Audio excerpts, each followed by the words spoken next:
Hearing strange noises from room 621, the owner called out the guest's name while nervously tiptoeing forward to check, but the room remained eerily quiet. She had no choice but to tremble her way into the room, only to scream like a banshee. Frozen in place, she couldn't budge, and an ominous vibe oozed out of the man like a sneaky ghost.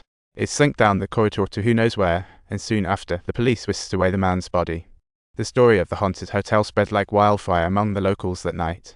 Meanwhile, a frugal gold digger brought her guests to room 621, only to stumble upon the owner handling in use.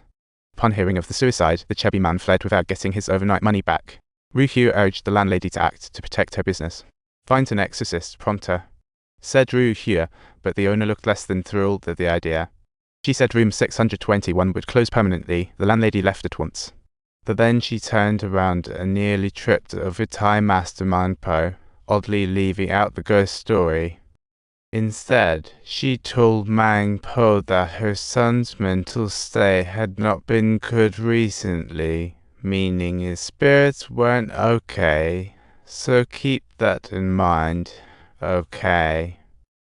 No meat for him, she insisted, but with all that bad juju floating around, Ruhyu's business tanked, prompting her to call up Oguri for help. She begged Oguri, a YouTuber known for channeling the supernatural for views and meals alike, into lending a hand. But let's be real, although he filmed spooky stuff, he knew less of a ghost than a cat does about algebra. Don't expect him to handle hotel spirits. Luckily, he is Xiaoyu, a 90s kid from a sorcerer family, rare in a century.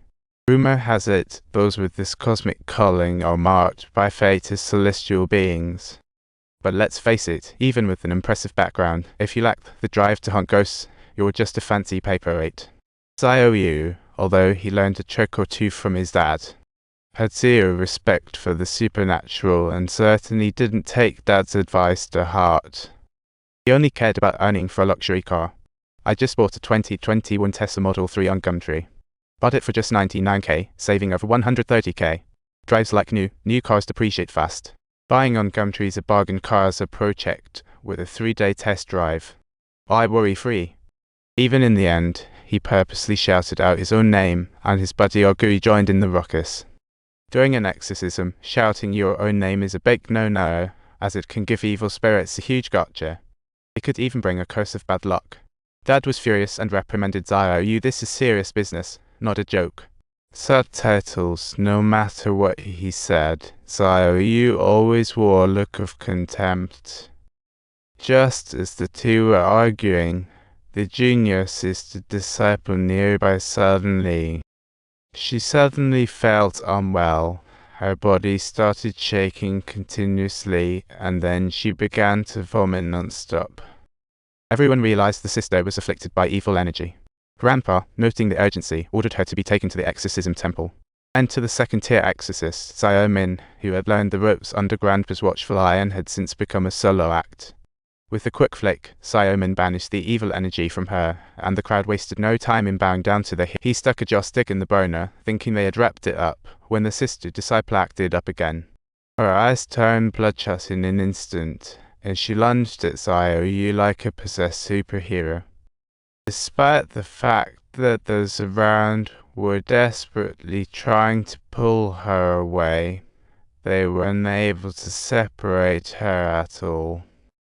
Upon witnessing this scene, Grandpa hastily instructed Xiaomin to fetch the valve lock. With the lock on her head, they finally managed to bring out that nasty evil energy. The evil was finally expelled, and boy, what a ride. Even witnessing his sister get possessed, Xiaoyu still didn't want to take up his dad's mantle. He was determined to carve his own path. Even the protective talisman that Dad specifically sought for her. She's not interested at all. How many times do I have to tell you? In this troupe, we're like family. Who would hurt their family just to have fun? You think you're cool asking for evidence? It's all about me thriving and keeping my family alive. Then one day, Xiaoyu overheard Oguri talking about a weird situation at some hotel, and thought about asking him to perform a little exorcism. But she had no clue about exorcisms, so she resorted to begging Xiaoyu for help. With no second thoughts, Xiaoyu rushed off with Oguri to the owner's hotel. Initially, Oguri thought this whole exorcism gig would just be a walk in the park. To their surprise, Ruhua handed them a bunch of ghost-repelling props right when they arrived.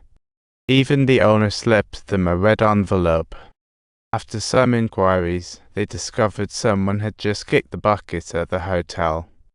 Oguri was spooked but thought, "I'm here and got paid. Might as well tough it out." They headed to the infamous room 621 to tidy up the deceased's belongings. Everything started smoothly, without any paranormal hiccups. Just as Xiaoyu stepped out, Oguri stumbled upon a hidden trap.